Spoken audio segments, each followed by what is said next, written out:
The year is something like 1998. I'm a young traveler. I've just gone across America, New York, Cincinnati, and Los Angeles to look at potential rabbinical schools. I was allowed 70 kilos of luggage for my journey. Then afterwards, I'm going to Israel, and I'm going to study there for a number of months. And without checking, I assume that I'm allowed the same amount of luggage. My father drops me off at the airport at 4 o'clock in the morning and drives off. And I get to the check-in desk and discover that instead of 70 kilos, which was the weight limit to America, the weight limit to Israel was 20 kilos. And I'm about 40 kilos over. I've got 10 kilos of wiggle room because I was expecting to buy lots of books while I was studying in Israel. And so the airline, Monarch Airlines, I remember, charges me an inordinate amount of money for the extra 40 kilos of luggage, which is perfectly fair, it's perfectly appropriate, it was my mistake. But they end up charging me basically all the money that I had for the next 3 months. And so I'm sitting in the passenger waiting lounge and I'm bereft. I'm really upset. I'm clearly in front of everyone else. I'm not crying, but I'm clearly really upset. And a woman who I don't know comes up to me and checks up on me. And hears my story and goes for her wallet and pulls out a very large amount of cash. And she says, I want you to have this. And I said, I really can't. I said, thank you, but she said, it's a loan, and when you come back from your journey, just pay me back. And I said, but what if something happens to me? Then you get this money back, and then you'd be really out of pocket of a lot of money, hundreds of pounds. And you'd think badly of me and so on. But she insisted, so I took the money and I was able to live basically for the next 3 months. And when I got back to England, of course, I repaid her. And that I thought was the end of it. I thought that was a lovely act, a lovely gift from someone.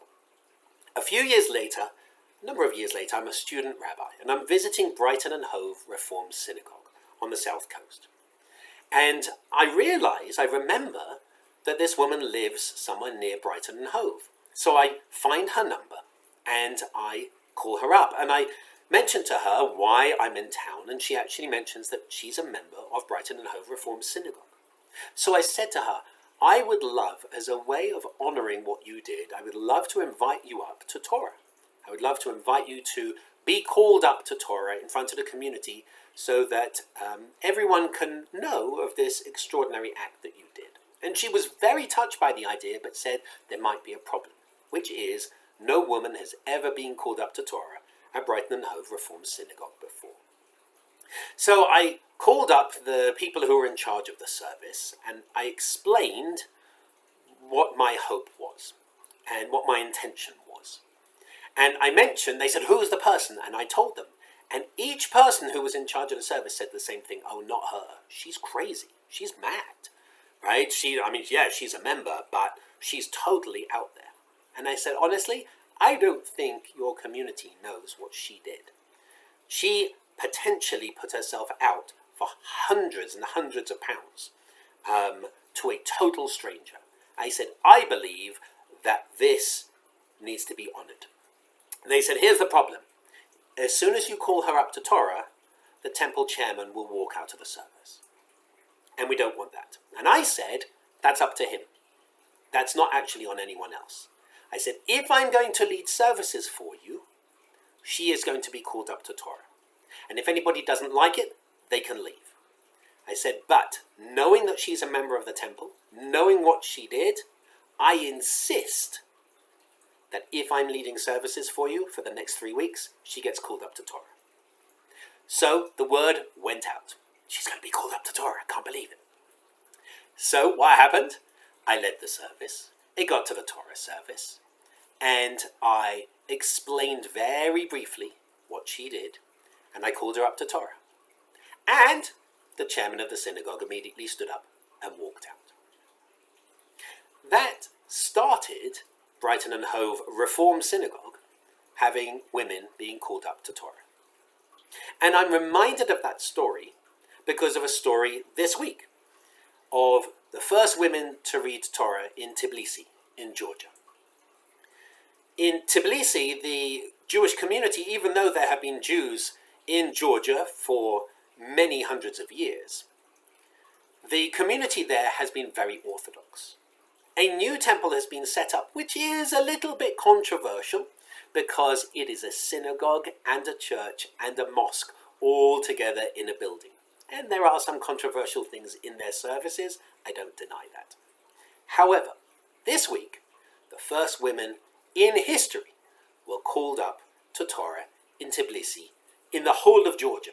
Women had never been called to Torah at all in Georgia before.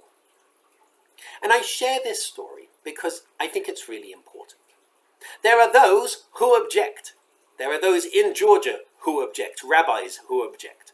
Partly they objected, and I think it's fair. Partly they objected because they weren't consulted on a new temple being built. But they object because it's a reform temple. And so what would be the point of consulting with them? They objected because women were called up to Torah. And this is actually a really important point.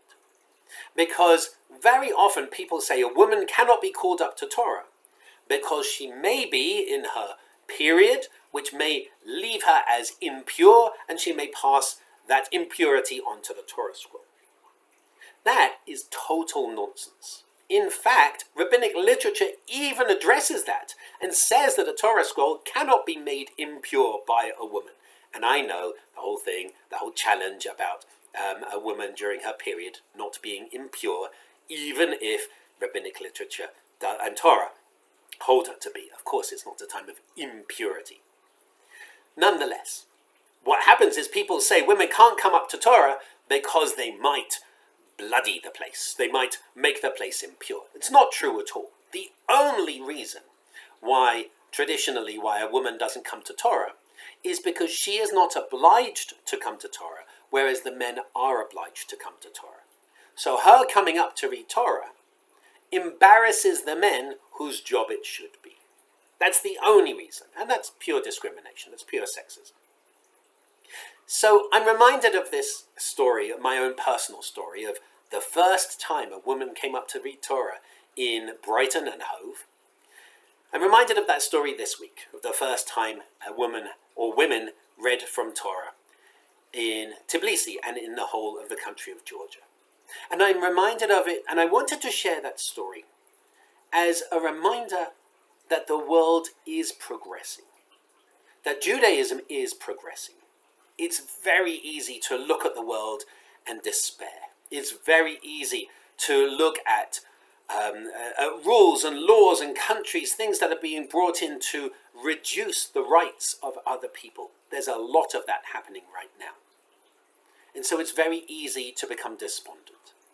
But this story of this new synagogue in Georgia is a step forward.